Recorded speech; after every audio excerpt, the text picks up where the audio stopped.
Hey everyone, this is Athletes in Antiquities, and today we are posing the question, is a collectible ever truly a safe investment? And what does it take to become one?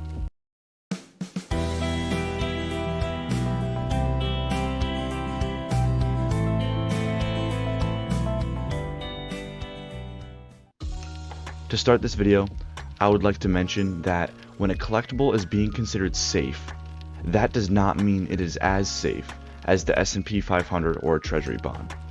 No matter how popular and rare an item is, if it is shiny cardboard or another item with no inherent value that we apply value on top of, it will never be as safe as traditional investing. However, in the microcosm of collectibles markets, there are items that are widely considered much safer than others. I would like to share my criteria for when I deem something safe. You know, safe does not mean you'll retire off of it, but rather something that has strong fundamentals and can maintain a solid price without extreme changes to the hobby at large.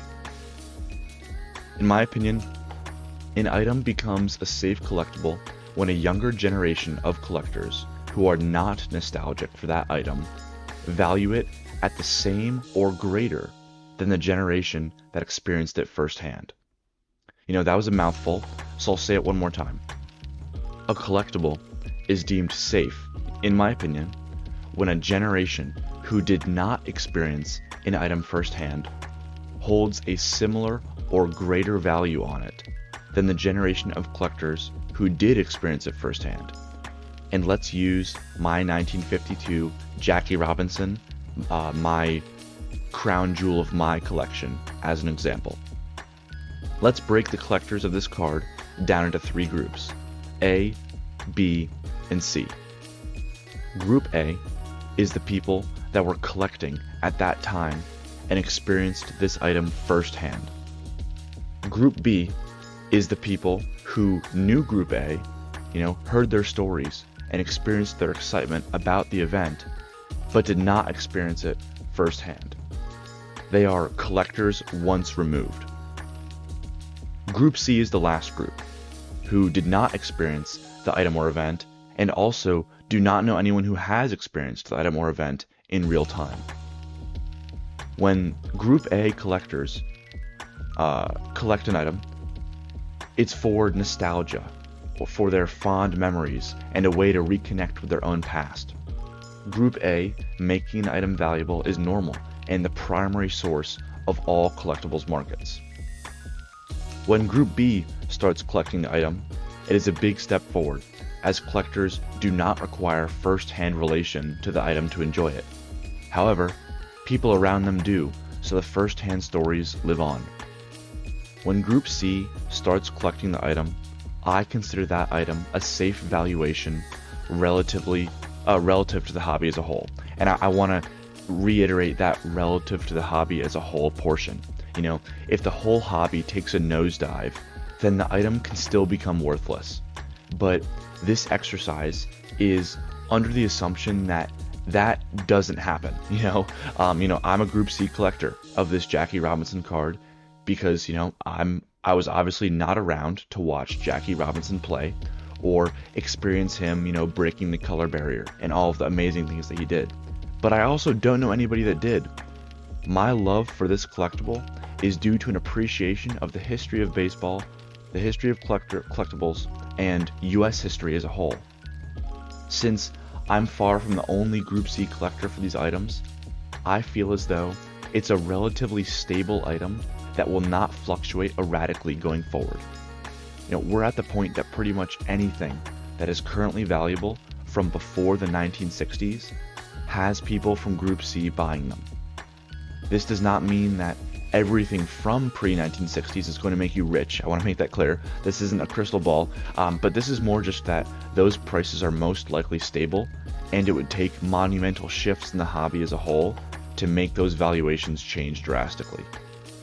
Action Comics 1, T206 Honus Wagner, 1952 Topps Mickey Mantle, antique historical documents, vintage coins, etc. All of these things have very strong Group C attention to them showing how strong those items are and how strong they can be for the next generation of collectors and, the generation after that. But what about items that are younger? This channel is primarily about items that are far younger than that. If a collectible has mostly Group A and B collectors buying it, is any of it stable? And my answer is, well, kind of. And I'm going to explain that because it really depends, and it really, you have to kind of look into that item much clearer. And let's look at Pokemon. As we look at different years in Pokemon's history, the ratio of Group A collectors to Group B collectors varies widely. I was born in the year 2000, and the first sets I remember getting were in the middle of the EX era, about when Gold Stars started coming out. I have a strong bond to the EX era, but I do not consider the EX era a completely safe collectible yet, because I do not see as many Group B collectors interested in them. And as a reminder, that's people who did not collect the EX era when it came out, but still come back to it later. This same thing can be said for pretty much every set, all through, black and white and whatever it may be. Many current collectors were not around to collect those cards on release, but I also don't see many of them gravitating to those generations. The overwhelming majority of collectors that collect these cards are Group A, just because of how young the hobby is. But the one exception I want to give is Gold Stars. It seems that Gold Stars have gotten the attention from the hobby as a whole. With the exception of WotC, which we're about to talk about, Gold Stars, from what I can see, are pretty much the only pre-2015 card where I see very strong demand from people who did not grow up with it, whether it was before or after them. But let's take a step back for a second. Just because many non-nostalgia driven collectors collecting something does not mean that it will fall off a cliff. Just because there aren't many of them that didn't grow up with that item, since if there aren't many of them buying it, that's not an immediate, oh no, the sky is falling. These Group A collectors that I'm talking about for the EX era are in their 20s. I'm one of those people. We are just entering our earning years and have a whole lifetime where we can continue to enjoy these things. The Group B collectors are still in high school and younger, so there's really no way to tell what demand from them will look like yet. Assuming the Pokemon franchise remains strong, there will be a strong market for these cards for decades to come, regardless of if Group B collectors enter at all, which I think they will eventually. So, I know that was a lot of words, but even if this Group B of people that didn't grow up with the item never gravitate to these items, that's not saying that, oh, you sell it all because tomorrow it's going to go to zero. There's still, like myself, people that are just entering our earning years that have years and years of possibly continually buying these items. So even though there aren't any Group B collectors yet, and if this theoretical situation happens where there are none, it still can have decades of strong price performance. This is a long-term discussion, not a what to do right now. But we are now starting to see how a Group B buyer pool affects earlier Pokemon. With Generation 1 and Generation 2 cards, aka WotC cards, there is a Group B of collectors that have the ability to buy those cards.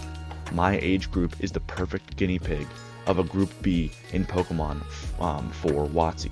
We were not old enough to experience opening WotC packs firsthand, but we also have an income that allows us to buy those cards if we choose. Many people my age who are not nostalgic to have a childhood of Gen 1 and 2 are still buying them because they are fans of the hobby and appreciate the earlier sets. This, in my opinion, is an indication of future stability of the hobby. It'll be interesting to watch as the years pass, what continues to sell and who continues to buy it. This is hard to see on eBay because there's no seller and buyer interaction, but a place like card conventions and collecticons are a great place to truly see how the market interacts with the cards. I often think of a discussion on the Pokenomics Patreon where Dan from Catch 'em All Collectibles shared a unique experience from a show he was vending at. He had a World Championships trophy card with only 6 in existence from that year in his display. This is a card that most collectors will never see in person in their life. But he got more questions about the Evolving Skies booster box sitting right next to it. Just think about that for a second. One of the rarest cards in the hobby was sitting in his case, but more people asked about the Evolving Skies booster box because that's what was hot in the moment. You know, fundamentals don't matter if the market just doesn't care. Just like a rare EX Holo won't be worth much in 50 years if nobody outside my age bracket wants it, but it can still have strong prices up until that point. I think as the next generation enters their earning years, they will go back to previous generations, like my age has done with WotC, but only time will tell. You know, I think, it's far too early to see that come to fruition, but I think in a few years, there will be more people coming to EX, to Diamond and Pearl, then eventually Black and White, that didn't grow up with it. Stuff that, groups that we're not seeing right now because they're too young. They're just buying what they know because, they grew up with Sword and Shield, which is currently, in Scarlet and Violet. These are the current sets. But as those kids, their interests might change in relation to the hobby. They still might pick up those cards that they didn't grow up with, and it's gonna be interesting to see how that happens, if it happens, and kind of how it progresses through the generations. Will it go Gen 1, then Gen 2, then Gen 3, and so on, or there can be generations that kids just don't gravitate to. Maybe kids just never really latch onto Diamond and Pearl. That's okay, but we don't really know what's going to happen. It's more just something that we just have to watch and see. And I just want to, what are your thoughts on this video? Do you agree or disagree with, first, my definition of a safe collectible, and also, do you think I'm being overly dramatic about the future? I'm talking about things that are far too far away to make predictions on, yet I'm trying to make a prediction here. It's something that can open myself up to a lot of criticism, but I love that. It's not necessarily negative criticism. I just want a dialogue about that. Is this something that anybody is thinking about, or is this just me, yelling at the clouds, which is very, very possible. I'd love to hear all your comments on it, so let me know where you're at with this. But yeah, that's all for today. Thanks. See ya.